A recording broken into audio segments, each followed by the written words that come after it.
this side is a little bit warm. Maybe we can turn this off. Do we need this? Do I need this? Maybe not.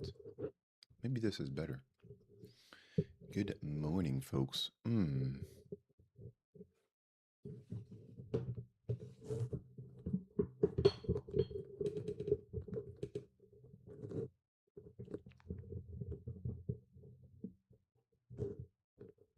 adjusting my mic here.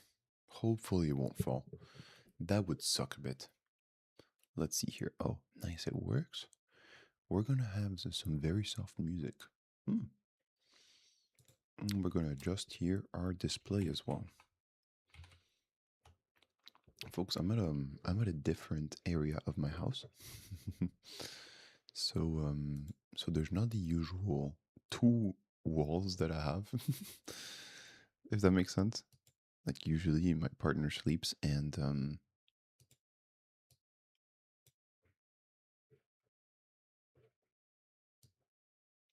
I stream in another room, but they have to sleep from the kitchen. I have to stream from the kitchen living room.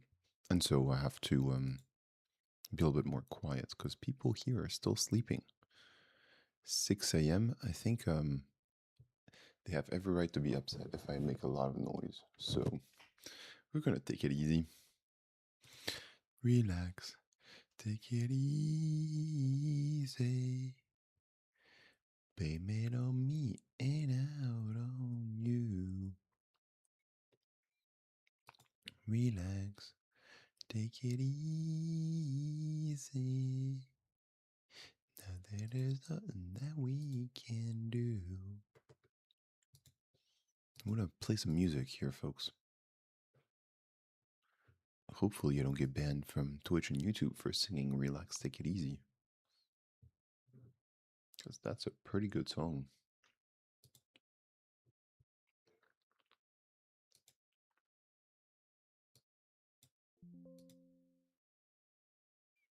I'm going to just put it onto a regular speaker.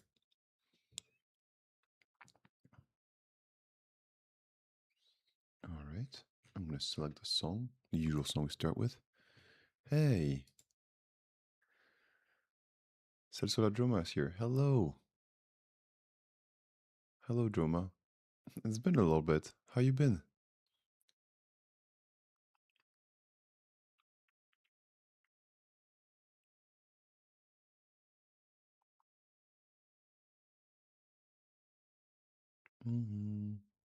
Take it easy. Now there is none. Doing great. How about you? Good. Good. Doing good. It's Friday for me. Might be Thursday evening for you. I'm doing good. Preparing for the CISSP exam at the same time. And I figured that it'd be a good idea to learn some hacking basics. Like go back to the basics of computing and understand a bit more about computing. Understand a bit more about computing and go back to the basics, and that means going back to networks. I'm going to save a video that I was watching yesterday. I want to show you in a second which video I was watching. This guy's pretty good. It's not always easy to find good videos.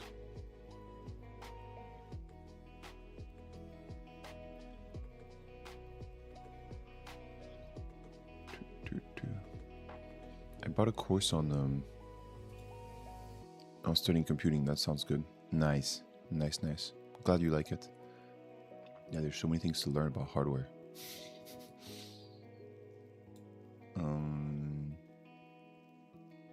What's your background? Salso Droma?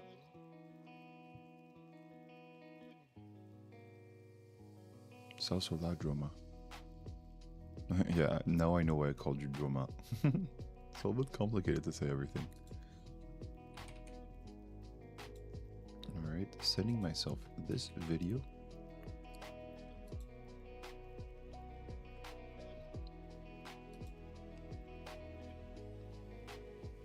Nice. And I'm share it with you. Scene, oui, pretty tiny. I want you to share the other one.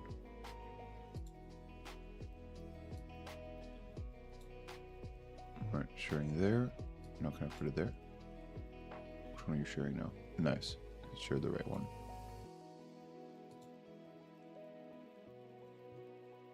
My background, I'm trying to be an AAA quality game dev. Ooh.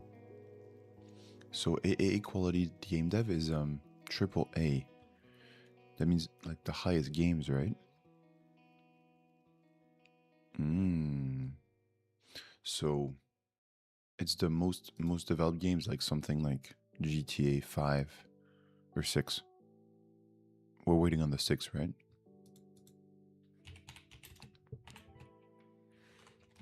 Yeah, I think we're waiting on the 6th. November 5th, 19th. When it comes out, was originally stated for 2025 release and then a May 2026 release.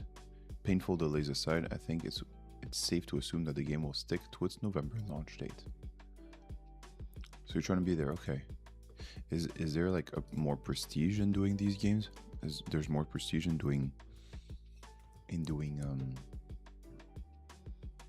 games like this? Yep, but just, you know, the skills. Yeah, trying to get it from scratch, I guess. So right now you're working in a game development company or not yet? Okay, let's have a look at hardware here. Let's open up ChatGPT or Claude. Let's do Claude today. Pin your favorite tasks. No, I'm good. Let's put ourselves, okay, over here. Why is the window so weird?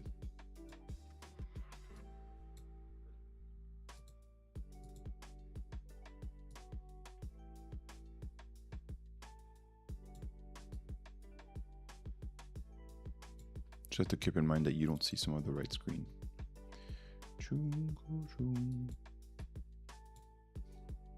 Alright.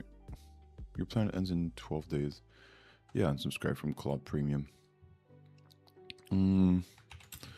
Would like to get better at... there's Rouse. Hello, Rouse. Computing hardware. Today we're learning about hardware, folks. A domain I know very little about. Let's start with the basics of hardware. I feel like we should have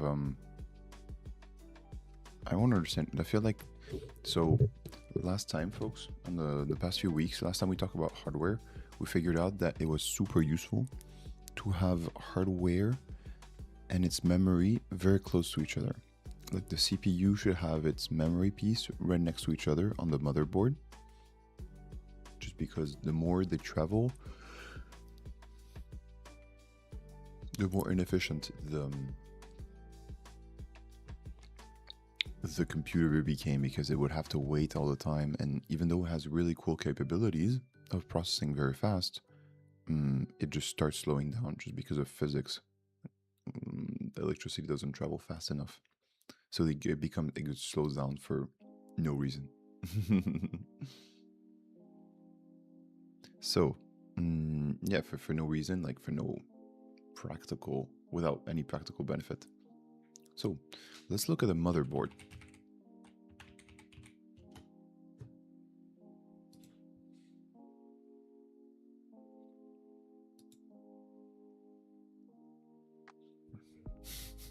I don't know why we are zoomed in this much. What the fuck am I going to do with that? Alright, let's make this bigger. It's from Wikipedia. Alright, so we have... Can we try to distinguish some things here? Okay,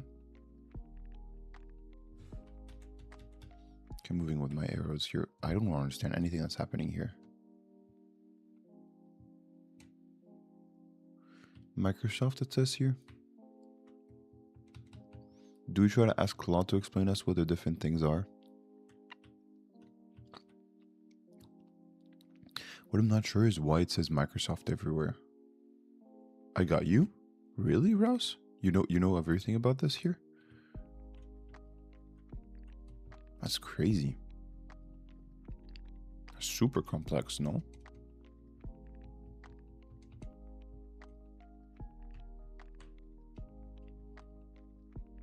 I'm not even sure I recognize the CPU. No, but...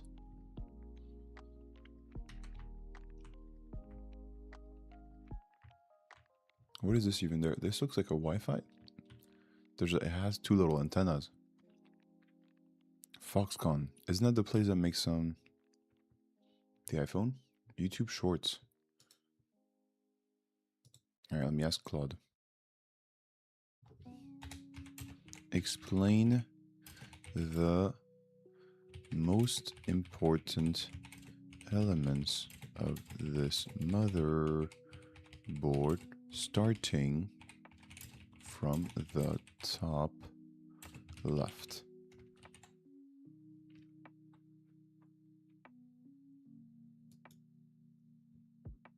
He explained it very easy. This guy's very awesome. Awesome. No, just I told Cyber Drum I would explain. Oh, never mind. I lost what was copied. Alright, copy current address. I don't know why I have to do that. Oh, fudge.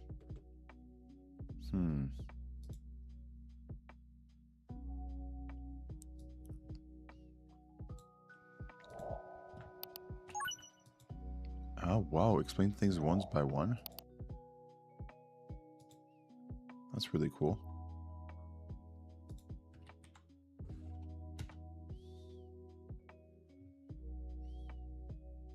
Alright. Gonna have a little look here.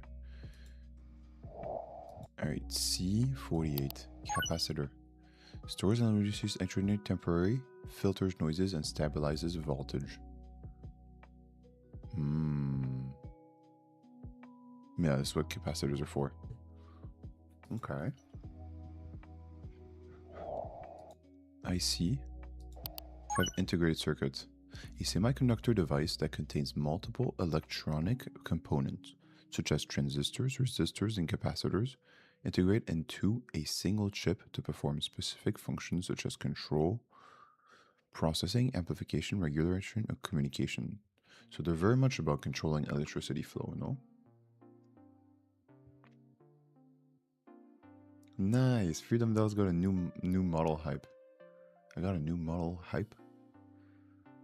I got a new model. I'm a hype dog. I got Daybreak. What do you mean you got a new model? And I got Daybreak. That sounds really cool. What is that? And happy for you, Freedom Dell. So integrated circuit is very much about controlling the flow. Daybreak is OpenAI cyber model. Oh, it's cray good. Whoa. Hold on a second. We got a new model from OpenAI focused on cyber, and I didn't hear about it. Hold on a second. Well, now I did. Thanks to you, Freedom Dell. Alright, so let's see here. I have the free version. Don't think I'm gonna get it. Don't think I'm gonna get it. Don't store persistent data. Let's have a quick look. Let's be distracted from our distraction. OpenAI cyber model. OpenAI called Daybreak.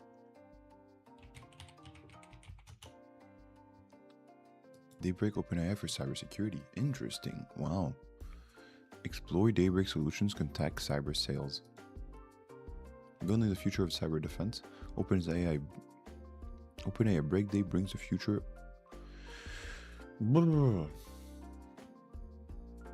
OpenAI Daybreak brings together frontier cyber models, codex security, trusted workflows, and ecosystem partnerships to help defenders keep pace with an accelerating threat landscape, finding and validating and fixing vulnerabilities before attackers exploit them.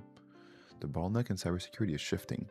AI can now help uncover more security issues across large, complex code bases, but also report alone do not make systems safer. Real protections comes from validated finding tested patches, coordinated disclosure, maintain a review, and fixes that actually land. Daybreak is built to accelerate that full remediation loop, working the world leading organizations as partner to bring trusted defense capabilities into tool services and stuff. Okay. Through Codex, wow, Patch the Planet. That's definitely a reference to that movie, no? At least 20x more insane than any module I've had so far. No way. Loli needs to be, yeah, for sure, Patch the Planet. Daybreak models and Daybreak Cyber Partner Program developers. So you've had to actually use it. You actually got to use it, Freedom DAO.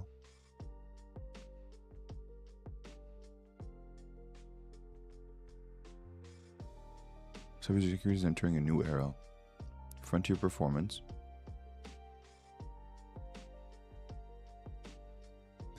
Sol 5.6 completed the last ones simulations in 7 out of 10 attempts compared to 2 out of 10 for ChatGPT 5.5. What is the last one? Wow, we're diving deep into this, folks. Just gonna look at this and then we're gonna get back onto hardware. This is insane. I think we should do a stream about it. The last ones is a 32-step simulated corporate network attack benchmark created by UK's AI Institute, AISI, to test the autonomous multi-stage cyber capabilities of frontier artificial models. That's pretty cool that the UK actually set this up for everyone. 4 subnets roughly, so it's getting better at attacking. This one seems very focused on vulnerability management. Built with the world's best defenders. Become a Daybreak partner. So how did you get access to this? Are you one of these companies? Oh, they're Proofpoint, PwC, Sentinel-1. Oh, CrowdStrike is there. Darktrace, Elastic. Yeah, kind of all the leaders. Okta. Zscaler is there. Wiz. Tenable. These are all the leaders. SoftBank is more of an investor, I think. Abnormal is also very good. Man, if you get to work for any of these companies, it's pretty nice. Good salaries, great learning opportunities. What is it? I just want to check abnormal. Normal security. I think they do behavior AI email security platform that protects email identity and AI and stops insider threats. No, I got confused with absolute security. Human behavior security platform leveraging machine learning. Okay. So they assess machine benchmark and then they assess when something goes a little bit weird. Yeah, so I had it go and harden up my website project and post Quantum Tunnel to Cloudflare. And did you get some good results?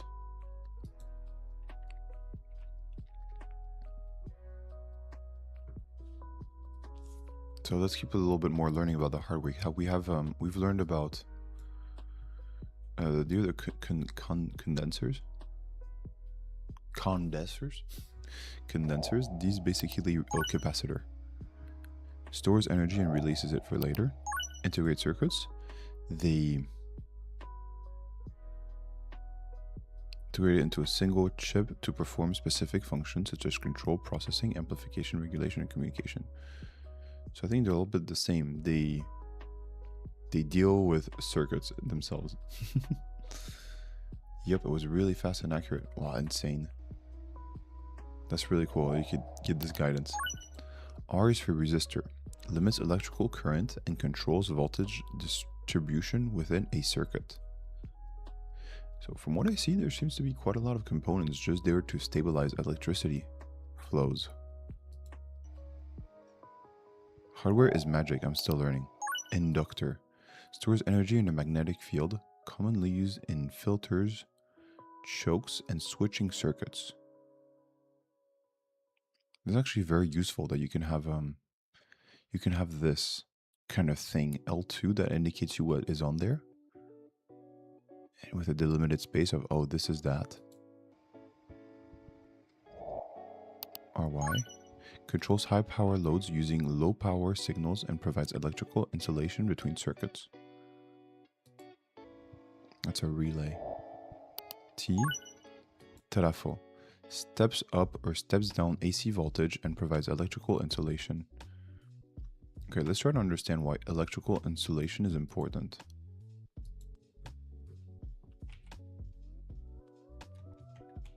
What's his late Xbox 360 motherboard?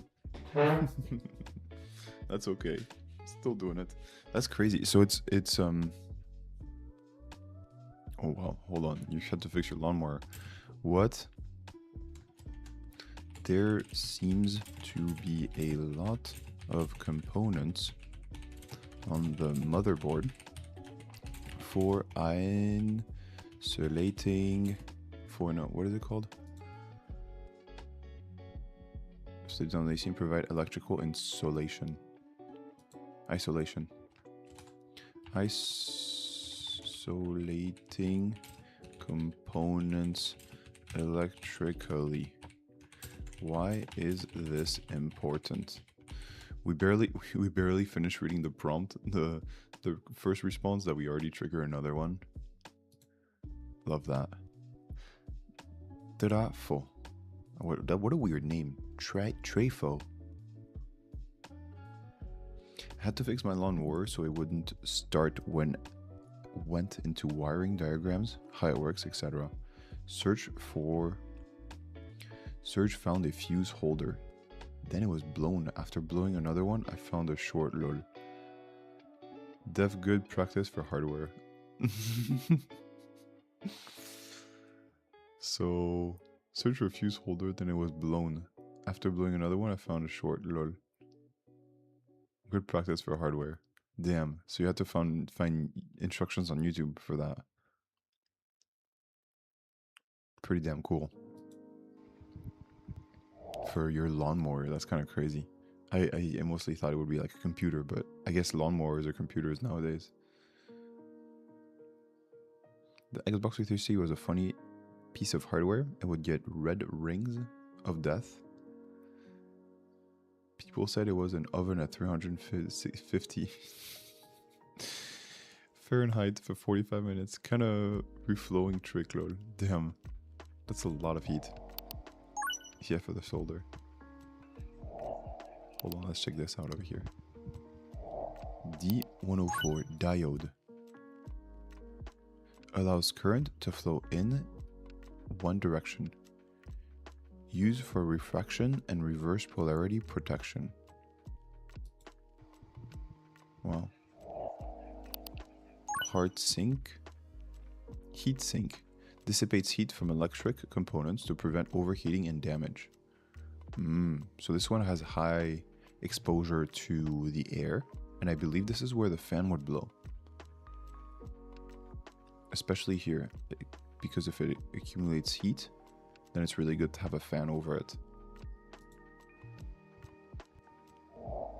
No, we're starting over. Insane, this is a really good video. Thank you for sharing it, Rouse. Appreciate it.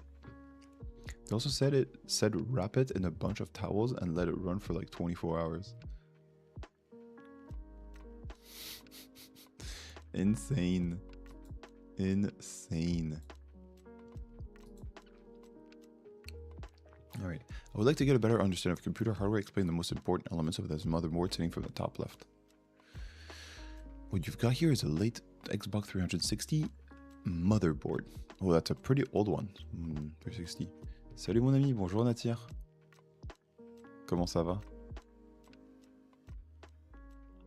Folks, I'm noticing how hitting 30 soon is making me less tolerant to alcohol. Not necessarily less tolerant, but like I notice it more the day later. Yesterday I had one drink and I feel it today. It's like, whoa. Kind of insane. Ça va? Ça va bien, oui. I have to be a bit more quiet today, I'm not streaming in my usual place in the house, so I have to can't speak as loudly as I usually do. Wasn't that good? We're learning about AI. We learned that there's a new model from ChatGPT, and right now we're learning about the different things on a motherboard. And we watch a reel, no, not a reel, but a YouTube short sent by Rouse AK that shows the different components. And here the thing is, they showed some components that are more towards some components that are more about electrical management, I want to say. Like, they provide protection, they will isolate the network, and this is something we ask a lot about, which we're going to figure out.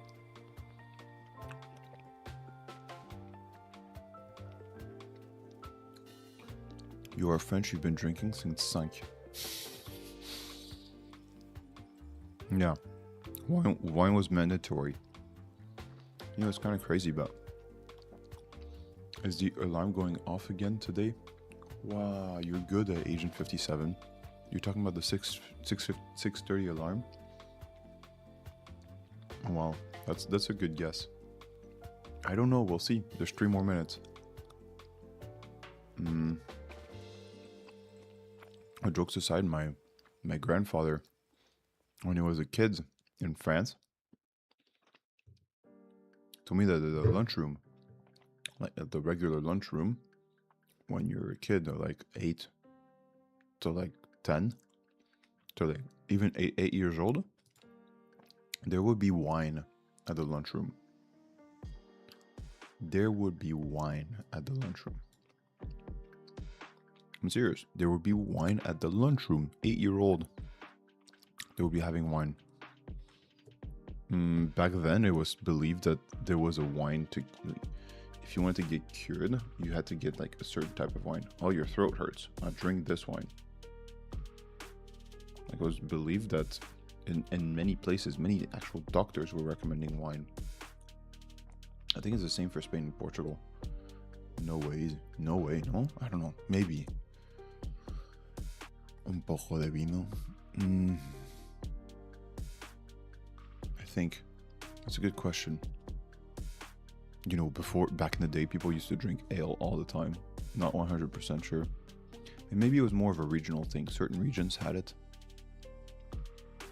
So let's study this a little bit more here, folks. Yes, capacitors, etc.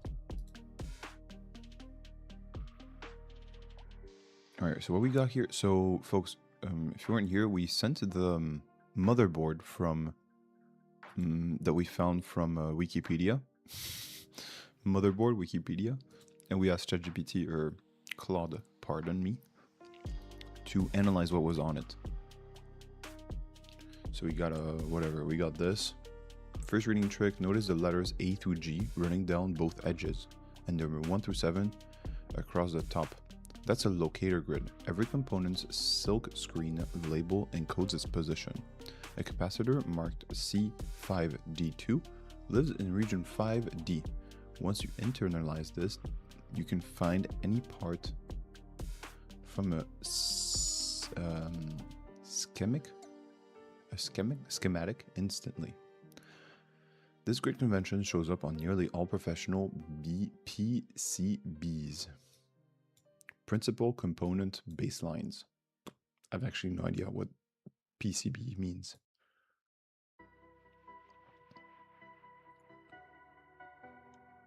Top edge, the I/O port's rear panel. Everything along the top row is an external connector, mostly made by Foxconn. You can read the name stamped on the metal shield. Going to right, you have the AV multi-out and Ethernet on the left.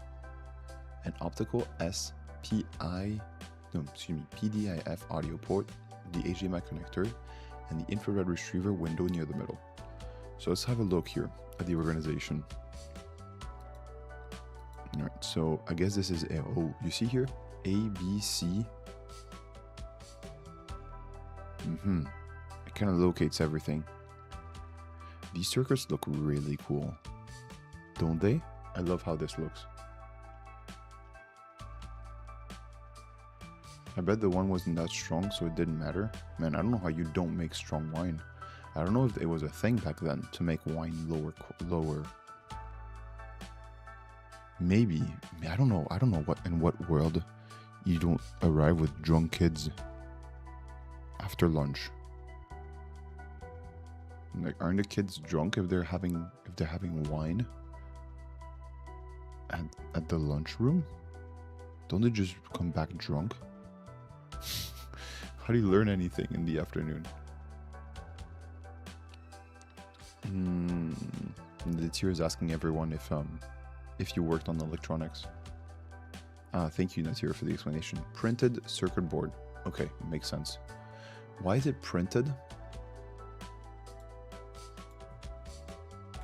Why are printed circuits board? What? Why are they called printed? Alright. Power delivery. Okay, so there's a lot of information there.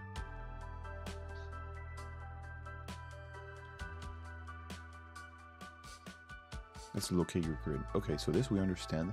And here there's our I/O, in and out ports. So let's go check out the ports here. So we see 5, 6. See 4 here. Okay, so here is the Foxconn. Are we starting here? Oh yeah, this is Foxconn as well. Okay, so these are different ports.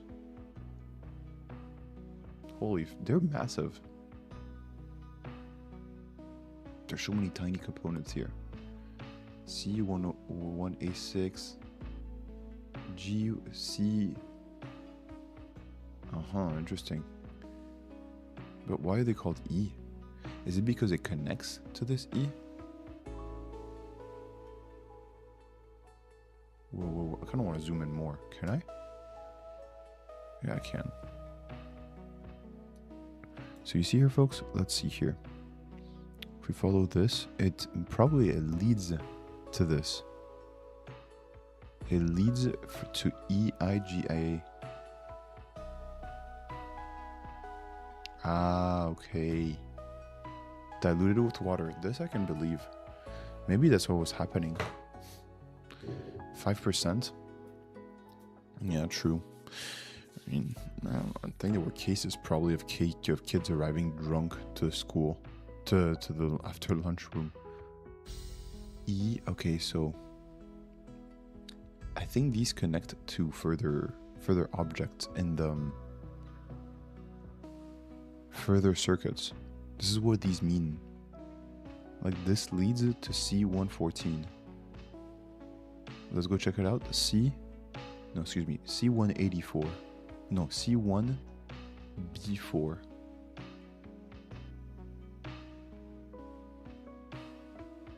What does that mean? C1B4. So it connects from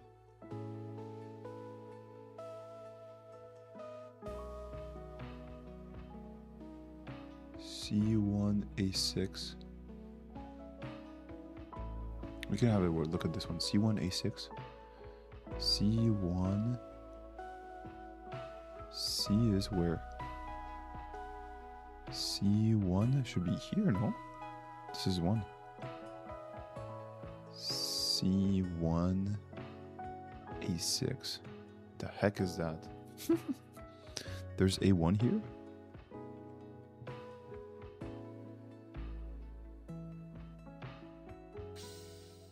Well, I think all this is a highway. I wonder why there's this as well.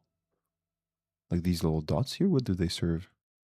This is very typical of electronic circuit boards, but I don't know what it does. Oh, there we go. Yeah, Xbox 360.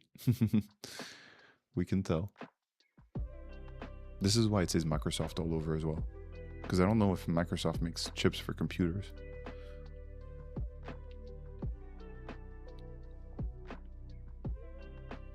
I think these things, maybe ChatGPT is going to explain it. It's not ChatGPT, excuse me. But Claude. So here at the top edge, it's mostly external conductor. Going left to right, you have the AV multi-output and different connectors. Okay.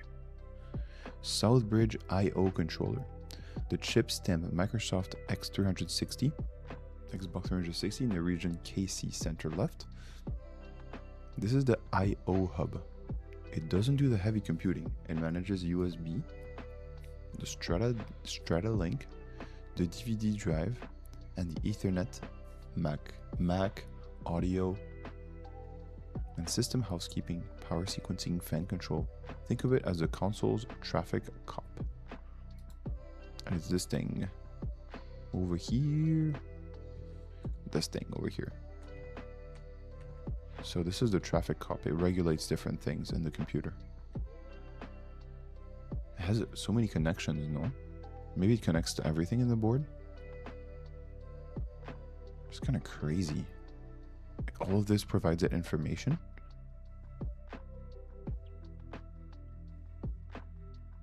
Kind of wild.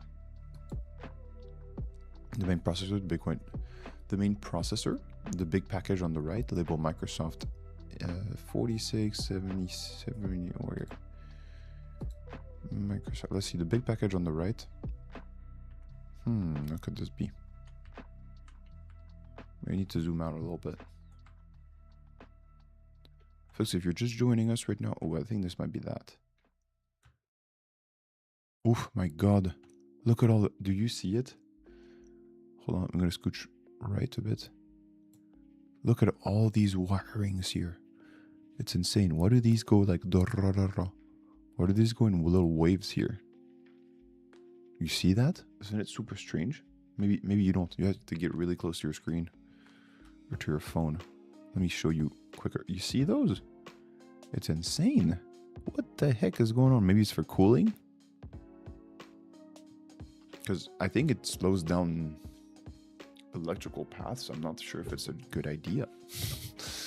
Maybe I should send Microsoft an email telling them that their console 360 is having weirdly shaped motherboards.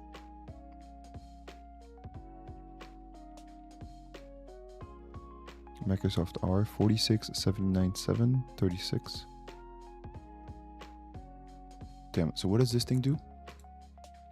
The main processor, the big square and label Microsoft. This is the XC GPU.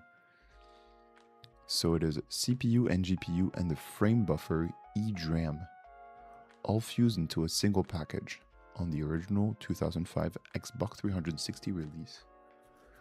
These were 3 separate chips: Xenon CPU, Xenos GPU, a discrete ERAM die. Integrating them into one die is the single biggest reason this board runs cooler, cheaper, and more reliably. I'm not sure what one die means. Maybe one die is I think I need to bring ChatGPT for this. We're working on dual models. What does one die mean in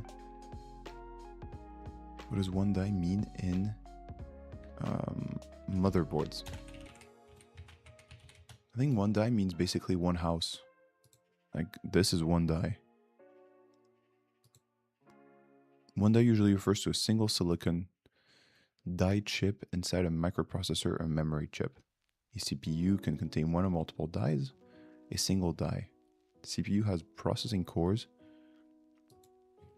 What is the advantage and drawback of single die? If you mean single die RAM memory, there's some advantages and drawback. I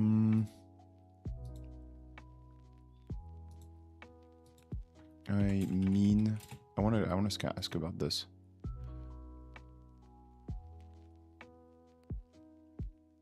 Integrating them into one die.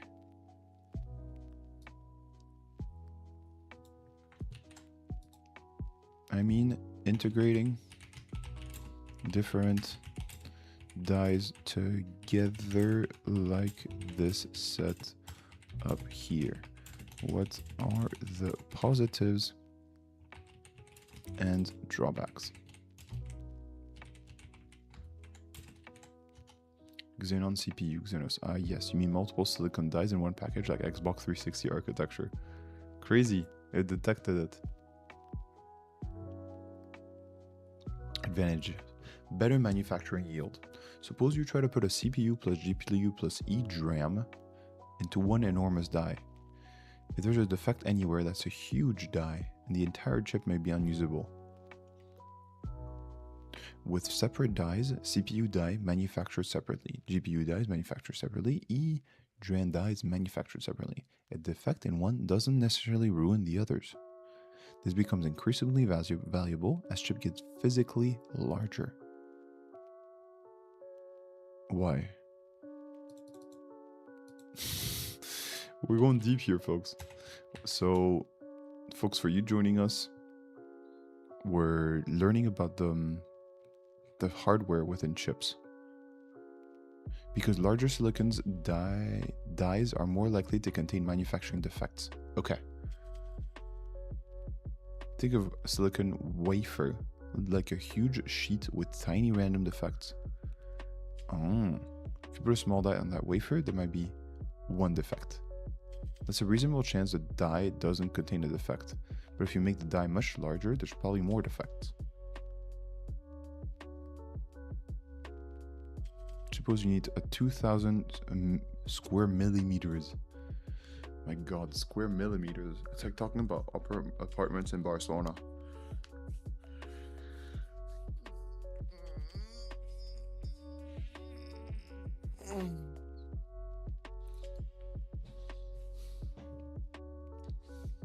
So that means, my god, so I'm just learning that it makes sense that you talk about the size of things in square millimeters. What up, Doc Xerox Nix? Hello. We are learning about hardware today, and we're learning about defects. Listen, we're starting here with the motherboard of the CPU of the Xbox 360, and we're looking at this chip right here. And this chip contains three functions. It contains CPU, GPU, and something called eDRAM, which I'm not sure what the fuck it means. But yeah, while learning an explanation, we learned about making larger chips increases the defect probability. And so we're learning about this right now. Hardware ninja. That's right. Hardware ninjas. That's us. And I think there's a much greater chance of at least one defect landing somewhere on it. You could make one monolithic die or three separate dies. With monolithic approach, one defect anywhere can potentially kill the entire chip. With separate dies, a defective GPU die doesn't necessarily mean the GPU and eDRAM's die are defective too. So I want to ask more about what are defects in electronic.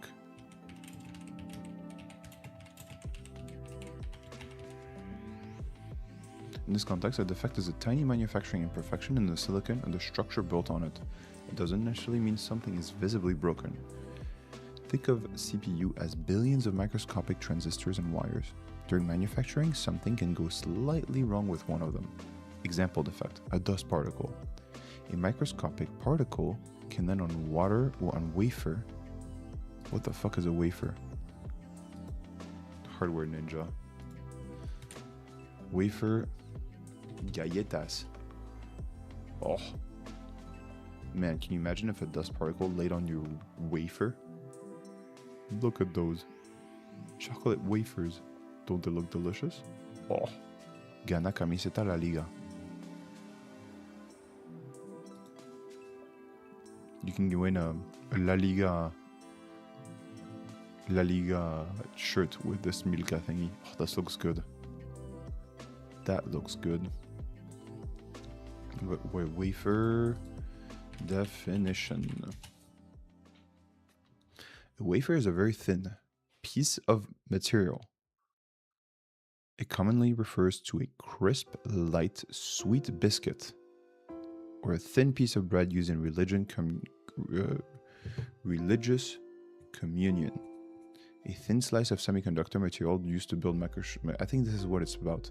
A thin slice of microconductor material used to build computer microchips. So I think we're more referring to the semiconductor. A thin, round slice of crystalline silicon or other material. Microchips. Oh my god. What is the difference between semiconductors and microchips? We're even dive deep here, folks, into hardware. You see here, it says semiconductor and microchips. Aren't these the same thing? I wonder to what extent you guys understand what's happening here. The main difference in a semiconductor is the raw materials, such as silicon, used to control each electrical current. Raw material. Okay, so semiconductor is a raw material, while the microchip is the finished electronic cut from that material that contains millions of microscopic circuits. Think of semiconductor like the ingredient, like flour, and microchip like the final product made, like a loaf of bread. Okay, that makes it quite easy to understand. That's kind of nice.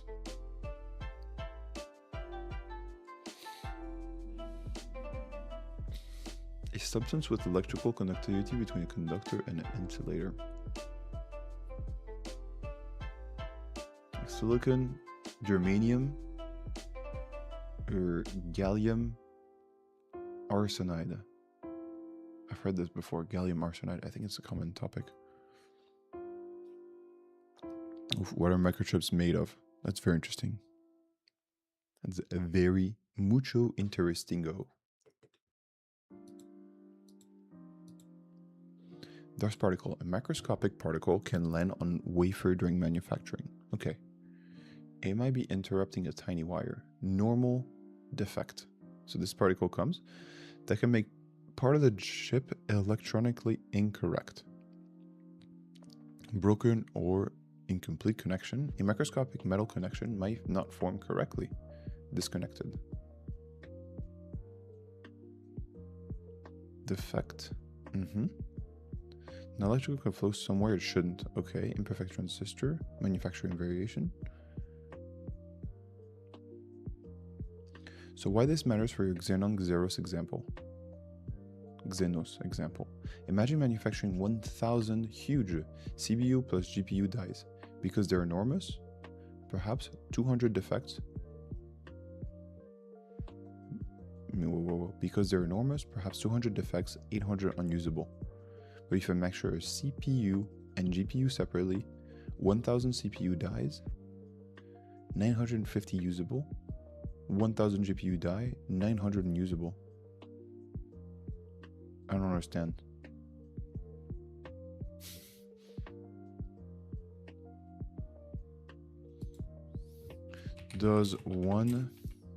That's called binding redundancy. It's one of the reasons the defective chip isn't always thrown away. Okay, one more thing. There's another clever technique to disabling defective sections. For example, if a GPU has 20 compute units, but one is defective, the manufacturer might disable that unit and sell the chip as a 19-unit product. This is called binding redundancy, and it's one of the reasons the defective chip isn't always automatically thrown away. Are these chips then sold cheaper? Sometimes yes, but not necessarily to the customer as a cheaper chip. A partially defective chip can be sold as a lower tier product. Suppose a manufacturer makes a GPU with 16 compute units, but one is defective. If the design allows that unit to be disabled, the manufacturer might sell it as a 15 unit or 14 unit product. So instead of throwing the chip away, they recover some value from it. 16 is taking high-end model, low model, lower model, too defective, scrap. It's called binning. A completely good chip doesn't necessarily get discounted. If If a chip is fully functional but the manufacturer has a lot of them, it could still be sold at a normal price, normal market price.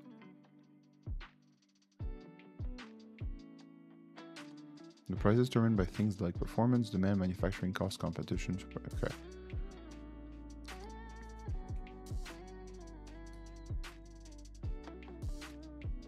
So I want to ask her about this. Which industries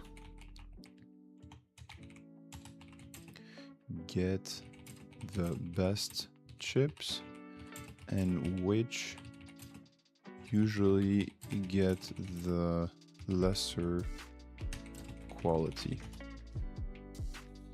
By best chip, you mean the ones with the best combination of performance and reliability. I didn't express myself here very quickly, very well.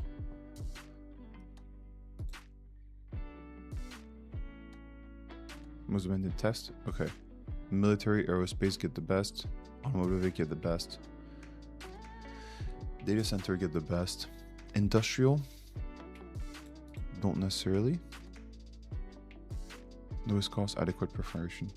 Maybe like there's some, like, you know, Chinese toys that will make random noises, like that will sing when you, like a bunny that will sing when you press on its heart, will have a bad chip. Maybe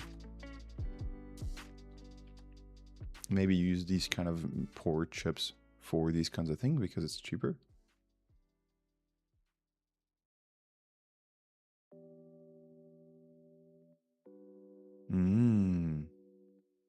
And there's different kind of specs for different kind of chips. Some are better at doing one thing, some are better at doing the other, etc., etc. So I feel like we have a pretty good understanding of that already. Like, I feel like we learned a lot already. So let's sum up everything that we've learned so far after 53 minutes of stream. Here's our motherboard. Okay, folks? We have different sections, and it's done exactly like a chessboard.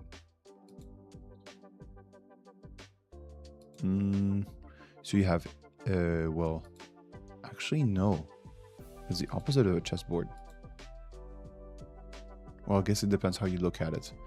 But on a chessboard, you'll have this being the A file, B file, C file, D file, E file, etc. But here it's the other way around. A is on the kind of rows side. A is on the rows side. So it's the opposite of a chessboard. Anyway, now we know that these are the ports connections. These are the port connections. This is the thing that controls the fan and the different things. It's like the orchestrator. And over there we have the CPU, GPU, and eDRAF. So they all work together to power up the computer. Now there's still a lot more components that we need to get to. Some of them look alike. But look, these two kind of look alike, but you look at the rings, they're not at all the same. Okay, I think here's the cooling section. We talked about it. I think this is for cooling. This here, right here, is for cooling. Foxconn, so it's another connection.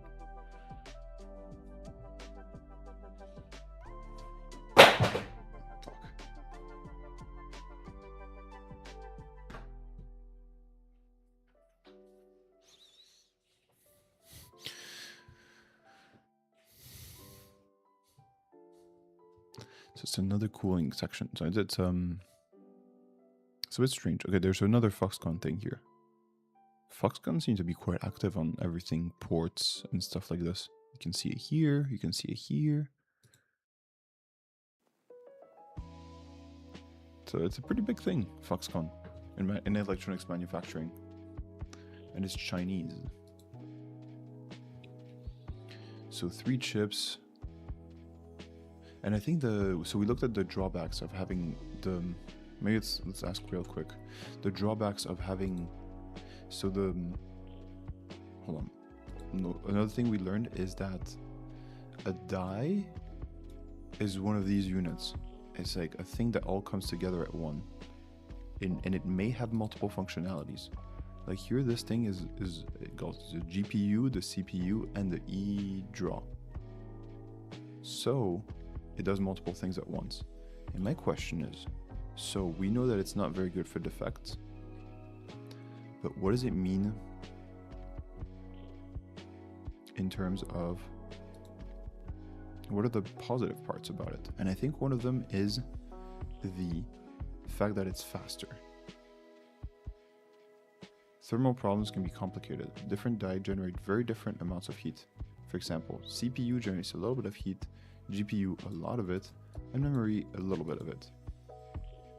Put them together means you have to manage the thermal behavior of each component and the package as a whole. 3D stackings made this even harder because one die can physically sit on top of another and impede heat removal. The really interesting part of the Xbox 360 design, the Xenon plus Xeros plus EDRAM arrangement, is actually a great example of why multi-die integration can be powerful. The philosophy was roughly CPU into GPU into very high bandwidth local EDRAM is external GDDR3.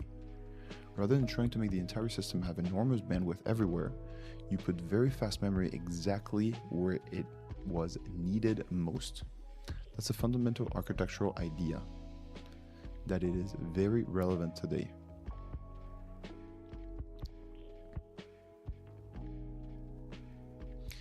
Inner die latency. I think this is the best thing about it. Latency is insanely low when you put them on top of each other. It's insanely low, and I think this can have great benefits if you want to coordinate different things. But I'm not sure what EDRAM does. Packaging, specialization, less flexible. Upgradability, I think that was never a concern here for the Xbox, for instance. Like, you buy your Xbox and you don't expect it to, you're not going to put a better chip on your Xbox. At least that wasn't the design that Microsoft intended. Local bandwidth is excellent by default on the single one. Can become very high, potentially lower. So it's easier to put them each individually. Design complexity, simpler conceptually, more complicated. Super interesting. I love this. I just want to understand what is EDRAM, just real quick. And maybe my guess is that it's RAM for both the CPU and the GPU. Is EDRAM. Because if you put them on top of one another, you kind of want it to be used by both. Embedded DRAM, dynamic random access memory, is basically DRAM that's physically integrated very close to or in the same package as a processor rather than being a separate RAM chip sitting elsewhere on the motherboard. In the Xbox 360 Xenos example you mentioned, the EDRAM was particularly interesting.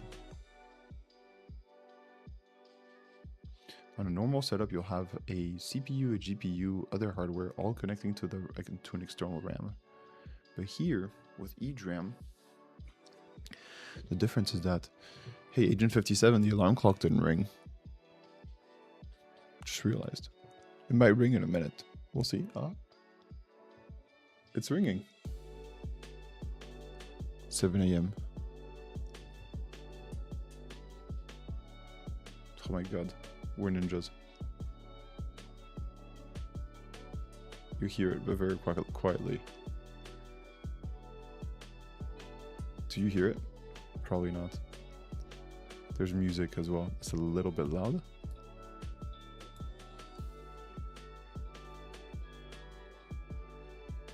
Okay. With EDRAM, you get a very fast connection. So yeah, EDRAM I think is much better. It's like the thing that gets close to both.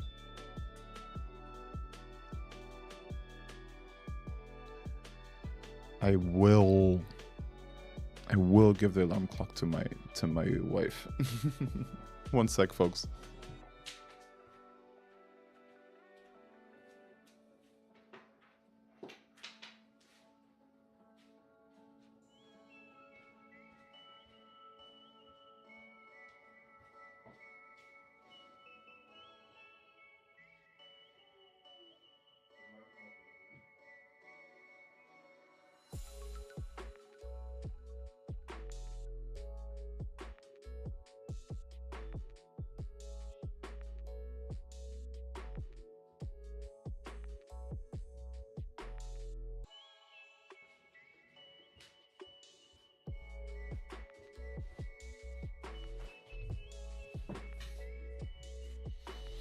All right, we're back.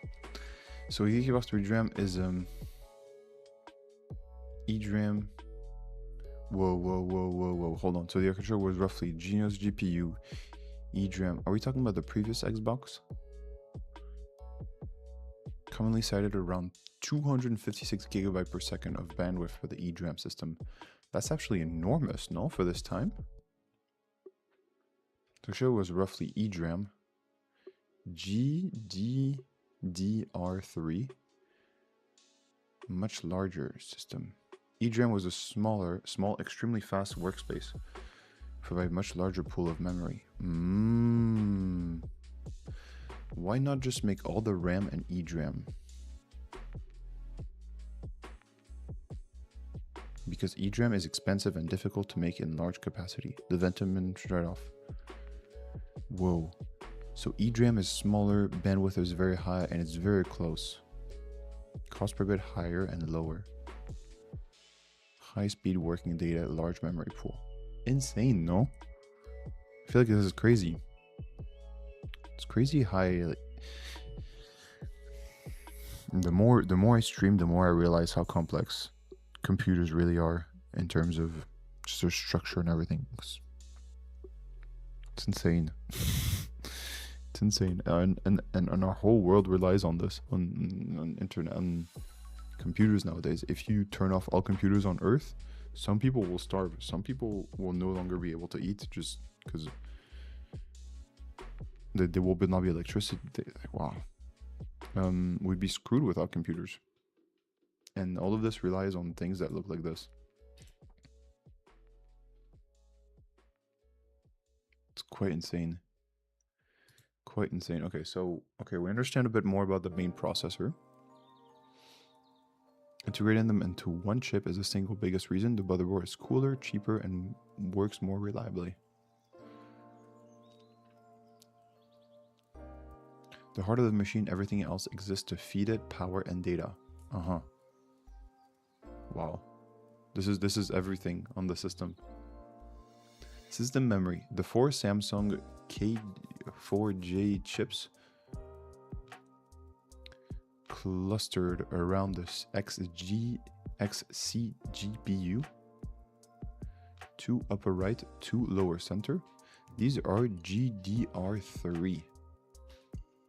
High bandwidth graphic memory. 512 total megabytes total.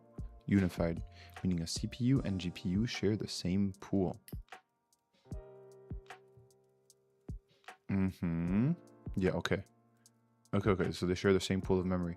They're placed physically close to the processor to keep the high-speed traces short, which matters a lot at these clock rates. Okay. They need to be close. All right, let's check them out. Let's see what they look like.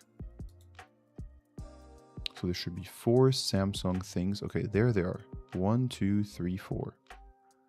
And they're about all the same distance.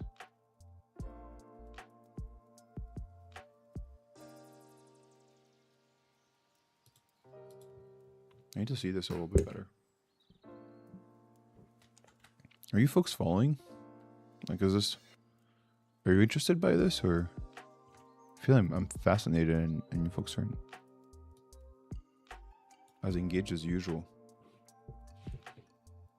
RF6F1, RF6F4. So I think all these are different connection sides. Use 1, 30.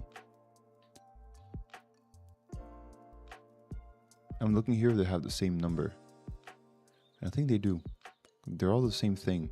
Providing RAM. Made by Samsung.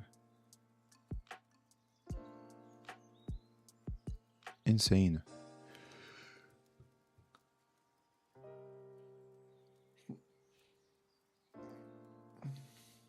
Everything else feeds data and memory. Power and memory. Crazy.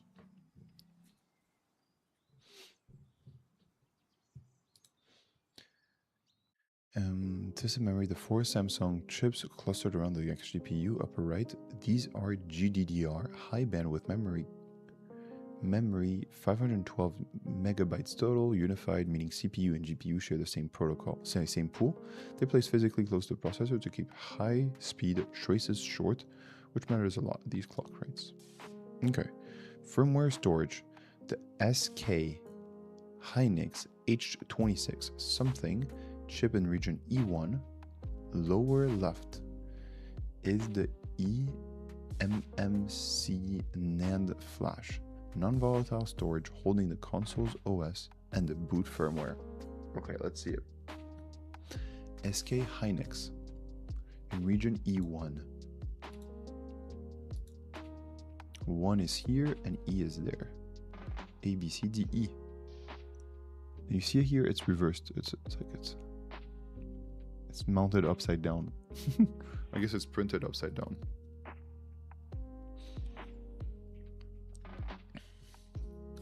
So all of this is connected.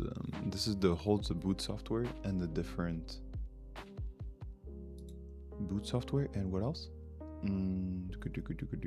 Non-volatile storage.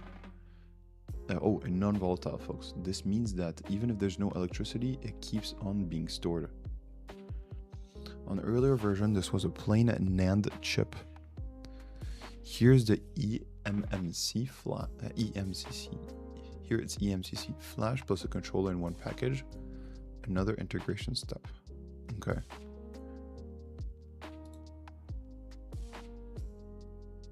All right, let's look. Power delivery, VRMs. The visually busy stuff. Okay. These hand wound copper donuts. Oh yeah. Yeah. Donuts. L5C1, L4F1. L5C1. Let's check it out. But yeah, I think it's these. Chuk. There's 3 of them. L4F1. L7F1. L5L1. Yeah, what are these about? I think they regulate the electricity flow if I'm not covered. The visually busy, these are hand wound copper donuts, are toroidal inductors. The big blue cans marked 470 16 volts and the pink/purple ones are capacitors, and the small black rectangles near them are MOSFET driven by PWM controllers. Together, these forms voltage regulator modules. The power supply delivers 12 watts, but the CPU core wants more like 1 volt. Excuse me, I said that wrong. The power supply delivers 12 volts, but the CPU core wants something more like 1 volt at very high current. Okay, now we're gonna get into the physics of what the fuck this means. I think high current is the high quantity of energy, and volt is basically the charge.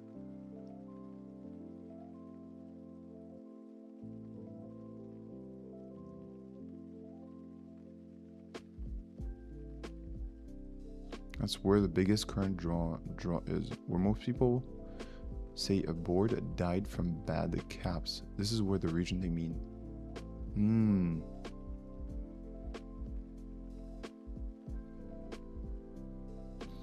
This physically largest colloidal caps sits right next to the GPU.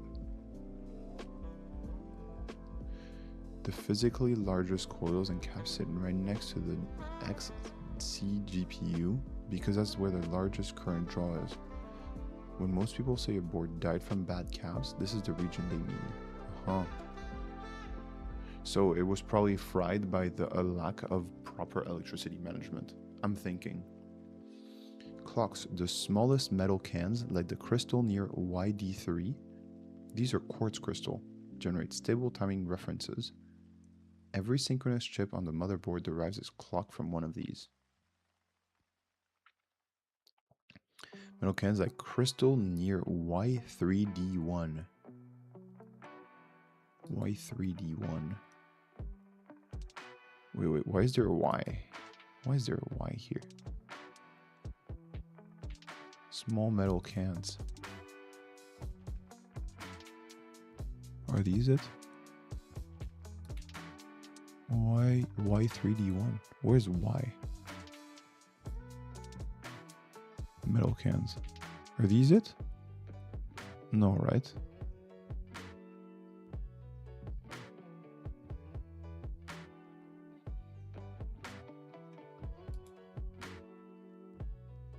Maybe over there. Oh, maybe it's talking about the code on the chip. Y3D1? No, this is a U. There's no Y. ULR. I want to see what the clock looks like. Small water cans like crystal near these quartz. Okay. R25 is R200, R250. Let's check it out. R250. No, these don't look like it. They look like cans. Are these it? No. This looks like a light.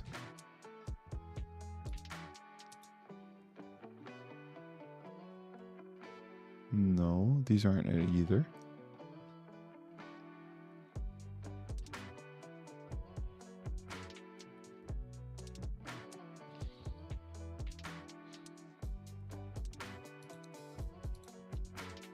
Okay, I don't know where they are. I'm looking for the clocks which have store quartz in them.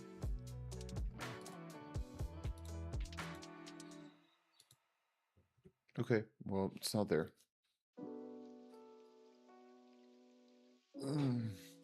Test debug. The reliability header near the top center and the many pads label STP. Switch touch points are factory resetting and debugging, not used for normal operation.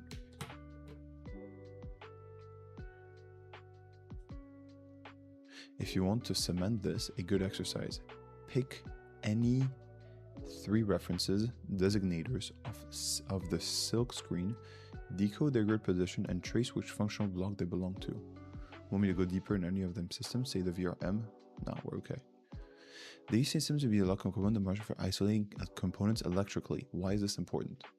Good observation, but there's a key reframe. Most of what you're seeing isn't insulation in the strict sense.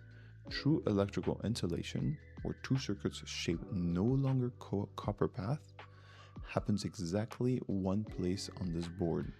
The vast majority of those components are doing something related but distinct: noise management and decoupling. It's worth separating these because they solve different problems. Ay, sounds pretty complex, no? The fuck? Here are the mechanisms at play from most common to rarest. Mechanism decoupling caps. The hundreds of tiny caps scattered around every chip. Actually does. Local charge reservoirs absorb each chip's switching noise so it doesn't disrupt the neighbors. Ooh. Let's look at what they look like. Decoupling caps. Images.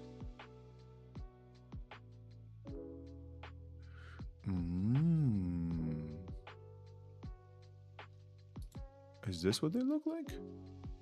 SDD?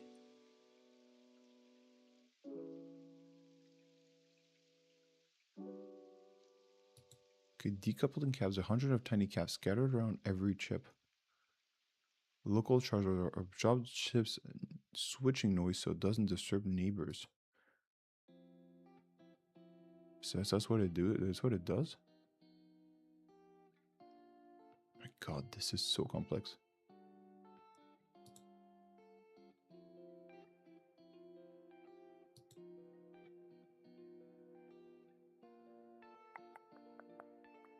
New VGZ.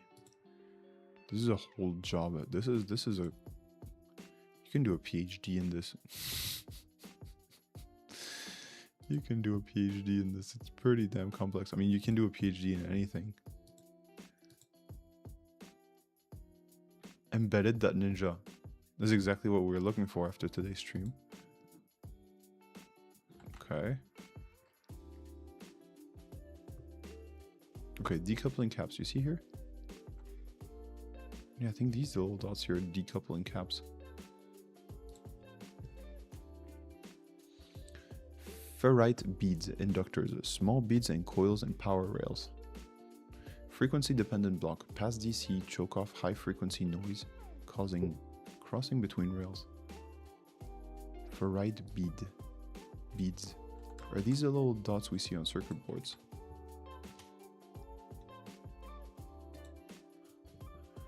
On motherboard.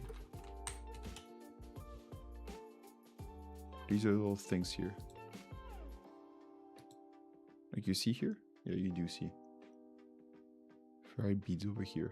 What do they do? Frequency dependent block, pass DC, choke off high frequency noise crossing between rails. What the heck are rails? Separate power domains, uses multiple VRM clusters, gives each subsystem its own regulated rail so noise on one doesn't modulate another. Ground planes, internal copper layers, invisible here. Low impedance, dense return path, keep return currents clean. Galvanic isolation, the Foxconn Ethernet magnetics, jack, top right, the only true insulation. Transformer couples the network signal, no direct copper. Oof. The Foxconn Ethernet, okay, galvanic isolation. Why this matters comes down to three problems. Data integrity at speed. The processor switches billions of transistors per second, and each switch yanks a pulse of current of the rail power. Power traces have inductance,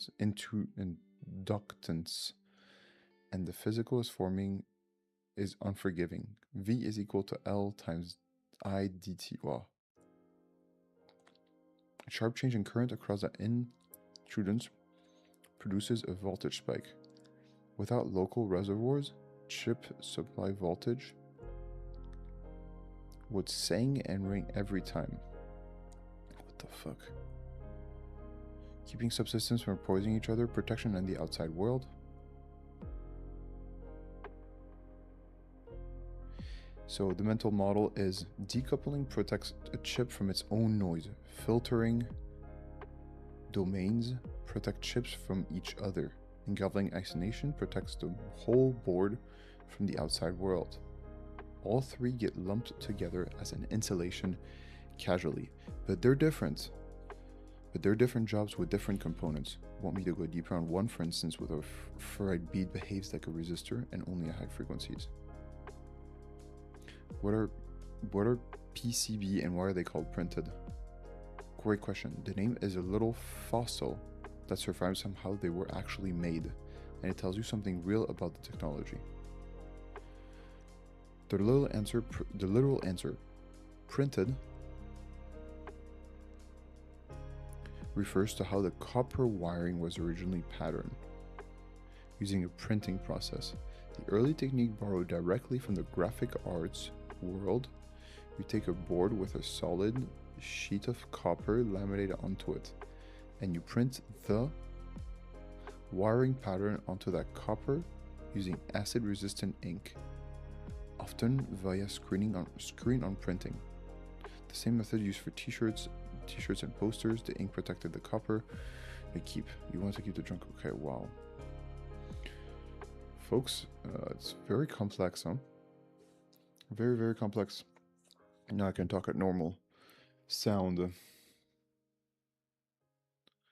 Whoa, holy moly. What did we just learn here? So complex. What are these little... I kind of understand these main wires. I think they're called rails. Tell me more about the rails.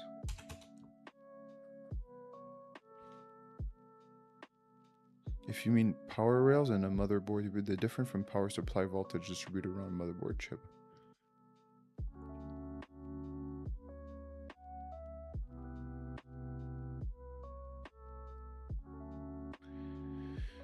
Okay, I think we've gone deep enough for this topic. I don't see an advantage of going further, but it's really nice to see how things are structured. here for the boot, here for the kind of synchronization. We have different clocks all over it, which I suspect might be these. Like all these have a quartz thing vibrating. Okay, I have a question about that real quick.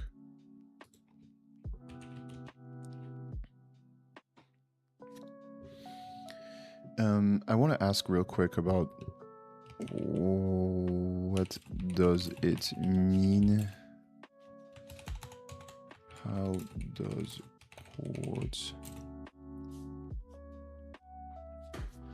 quartz vibrate? In the sense, like, you know, for watches and even for computers and stuff, like, does it require current or and things like this, or? Think about application uses, and think about application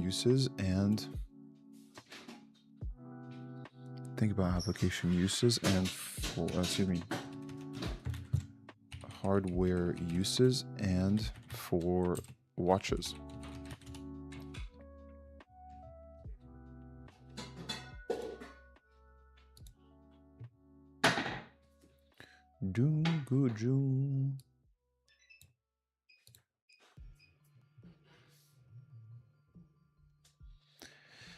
Yeah, the key is does not need electricity to physically vibrate, but electricity is an extremely convenient way to make it vibrate and detect vibration.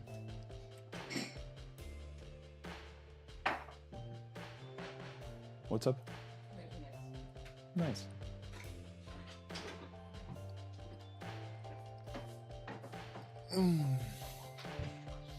Push, bend the quartz, process small voltage, apply voltage, the quartz mechanically deforms. The quartz repeatedly expands, contracts, or shears, become very stable mechanical oscillator. Kind of strange.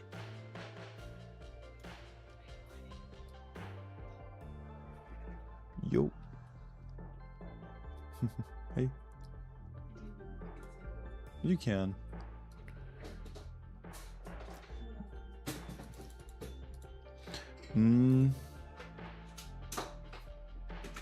Folks, we learned a lot today. If we recap a bit what we learned about what all of this looks like. Here we have what the motherboard looks like. We have all the ports here that connect to different parts of the computer through different ports, like Ethernet, and different ports, HDMI, stuff like this, all connects to the motherboard. We have all these different things here that do different functions. This one is for the booting part.